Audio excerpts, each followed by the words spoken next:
to that state of emergency in Puerto Rico. Multiple earthquakes and aftershocks rocking the island, killing a man and knocking out electricity for millions. This is one of several homes in this neighborhood that was destroyed. Just a day after a 5.8 earthquake destroyed multiple homes.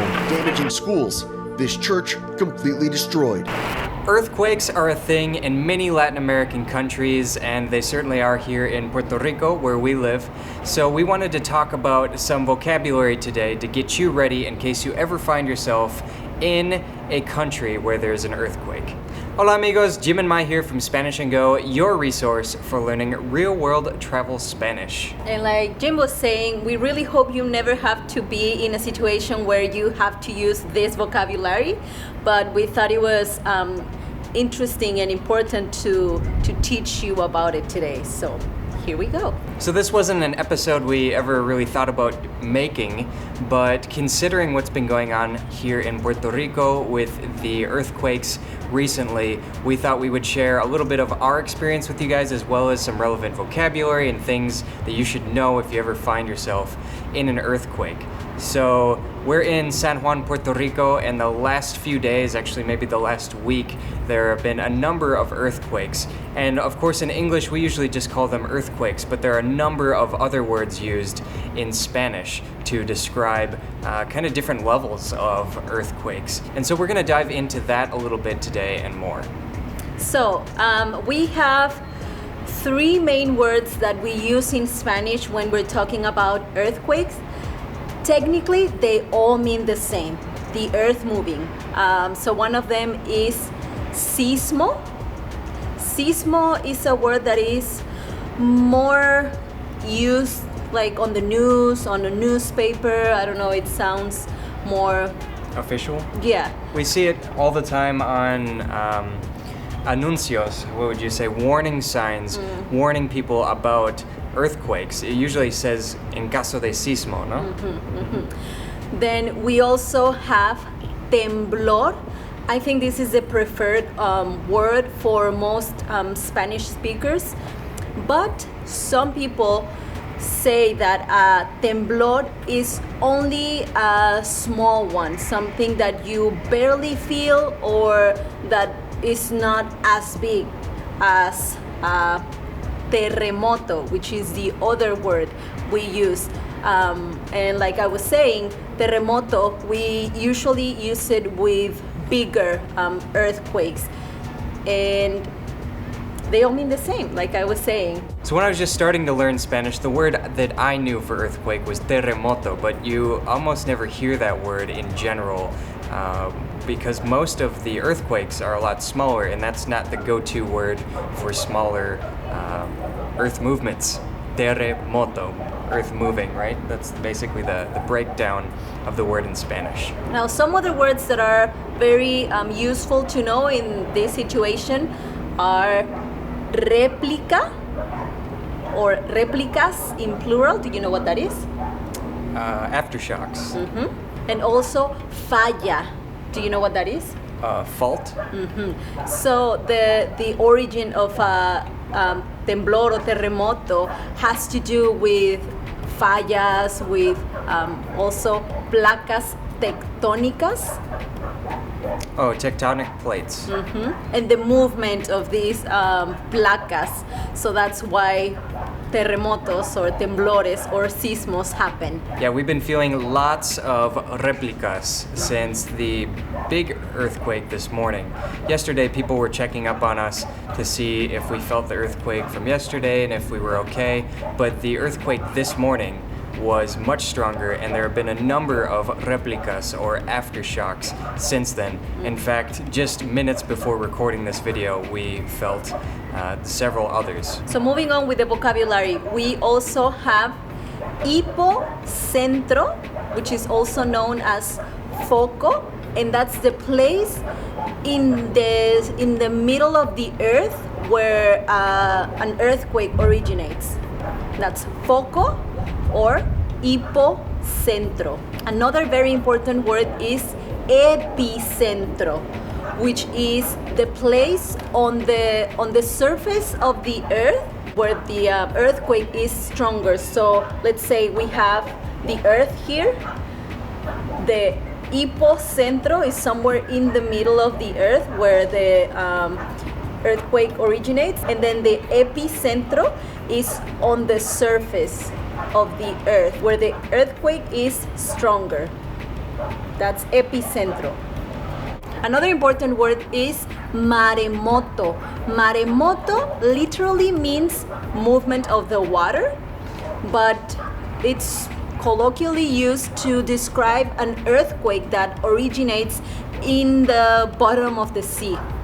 That's a maremoto. And when you're talking about maremotos, you immediately hear the word tsunami. Yeah, anytime there's an earthquake near water, there's that immediate concern that there might be a tsunami because basically it rocks the ocean so much that it creates giant tides that could be really dangerous. So this morning, right away when we felt the earthquake, they said it was a 6.6. Then I think they brought it down to 6.5 or 6.4. Either way, it was pretty strong, and there was a tsunami warning for about an hour after the earthquake, but fortunately there wasn't a tsunami that hit the island. And that is advertencia de tsunami. And I mentioned the number on the Richter scale of earthquakes, but I'm really not accustomed to what that really means. Let's talk about the Richter scale in Spanish and maybe give you a sense of what a strong earthquake is if you're not familiar with earthquakes like I wasn't either. So yeah, the name is the same in Spanish. We say La Escala de Richter, and it goes from 2 to 10. The earthquakes that are level 2, you don't feel them. They are so small that they are not noticeable to us. But as it goes up, then they get bigger. And I read that an earthquake of a number 10 has never been recorded. So Mai, what are some phrases that people should know if there is an earthquake?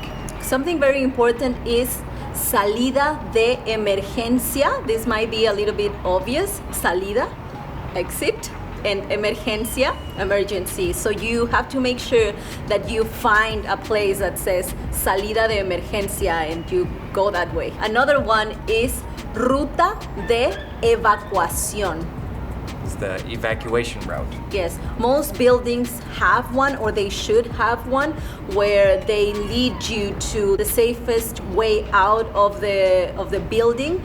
It's technically also a salida de emergencia, but a ruta de evacuación, it's more for like natural disasters like the earthquakes. Another phrase you are very likely to hear if you are ever in the middle of an earthquake is está temblando, either with exclamation points or with question marks. Está temblando, when you're not sure if you're just shaking for other reasons or if it's actually an earthquake. So, está temblando or está temblando. And that might sound strange. I thought it would be obvious if there's an earthquake going on, but ever since the earthquakes have started, it almost always feels like the building is moving. We're not 100% sure sometimes if it's just a replica or if it's our imagination. And then something a person might ask you is, ¿lo sentiste? Or ¿sentiste el temblor?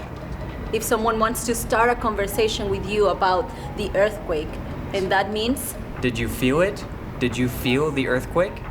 And another, maybe a little bit more funny sentence that you hear a lot after an earthquake is, ¿Dónde te agarró el temblor? Where were you when the earthquake hit? ¿Dónde te agarró el temblor? And then you could say, en la cama dormido, like us at 4:30 in the morning today. So, en la cama dormido, or en el baño, or en el trabajo. And just to point out, this isn't a literal translation. Donde te agarró is like, where did it grab you? So it's not where were you when it hit, it's where did it grab you? But the rough translation would be, where were you when it hit, or where were you when it happened? So since we started feeling the earthquakes, we started thinking we should probably have some sort of plan just in case a bad one happens and we have to grab and go. So let's talk about some emergency items you might want to have on hand in case of an emergency. So the most important thing is to have a mochila with the essentials. What is a mochila? That's a backpack. In some other countries, they might call them bultos. That's the same thing, a backpack.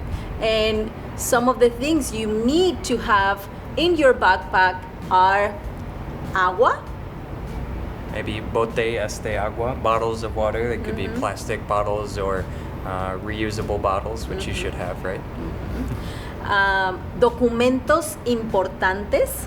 Important documents. Like your passport if you are traveling, if you're visiting a place, or your ID, things like that. Also, baterías o pilas. Batteries. This one's interesting to me because here in Puerto Rico, almost everyone says baterías. In Mexico, you hear both, but I think I hear pilas a little bit more often than baterías. Another thing you should consider having in your backpack is a linterna. That's a flashlight. Because like right now, after 4:30 this morning, the electricity was cut and it's like, what, 5 o'clock and we still don't have electricity. Maybe you want to also grab some velas.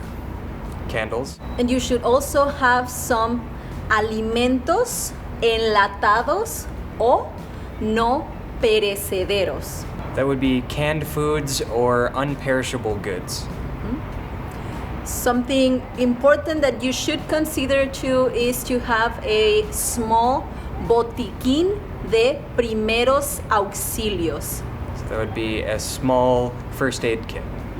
And just with the very basics like alcohol and curitas at least. Alcohol and band-aids. Another thing you should consider having in your backpack is at least un cambio de ropa. So that would be a change of clothes. And productos de higiene personal básicos. That would be personal hygiene products or basic personal hygiene products. Like cepillo de dientes, Toothbrush, desodorante deodorant, y tal vez un jabón. maybe soap, bar soap. So thank you so much to all of you who have reached out to check and see if we're okay. It is a little bit of a scary situation, very scary for many who are much closer to the epicenter of the earthquake. Fortunately, there doesn't seem to be a lot of damage here in San Juan, but we are hoping that there aren't many replicas because there could be an even stronger earthquake yet. So the earthquake woke us up at about 4:30 in the morning. I'm not sure if it was the movement or the woman screaming that woke me up, but I got up and Mai did right after, and we immediately thought, okay, we should go downstairs because this could be a really dangerous situation. It's so strange to get up and try to walk down the hallway and feel everything shifting.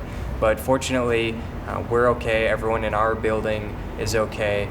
There's just a lot of panic. Some people were crying. Yeah, like Jim was saying, it's a little bit scary. We were absolutely not ready for it. I mean, who's ready for an earthquake, right? We were saying that with like a storm, you can kind of like get ready and you can monitor it and you know when it's gonna hit and how to prepare. But for an earthquake, they just happen and nobody knows when or how big or small they're gonna be.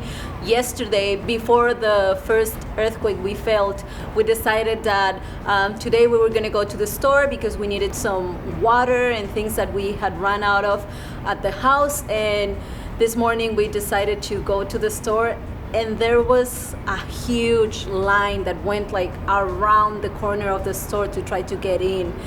And we were like, whoa. Yeah, I thought we got there early enough to where we would avoid any crowds, but it was about 8:45 and there was still a line around the building. Most people were buying huge cases of bottled water and generators to make sure that they could get through this series of earthquakes we've been experiencing, and hopefully that is the case. Hopefully we're seeing the end of this series of earthquakes here on the island. Unfortunately, there is some serious damage to some buildings on the south west side of the island. We were living not too far from there. We were living in Cabo Rojo, and most of the earthquakes epicentros have been in Yauco, Ponce, and in that area. A lot of houses have fell, even some natural caves were destroyed too, which is really sad. Yeah, the Punta Ventana, which is a huge tourist attraction, unfortunately has collapsed. And that's really unfortunate because there's no rebuilding those. It was a natural formation that people would go and appreciate, and now it's gone. Thank you guys for watching. Don't forget to like and subscribe for more travel and Spanish tips, and leave us a comment below if you have any questions. Remember, el camino es el destino. The journey is the destination. Nos vemos pronto. Adiós.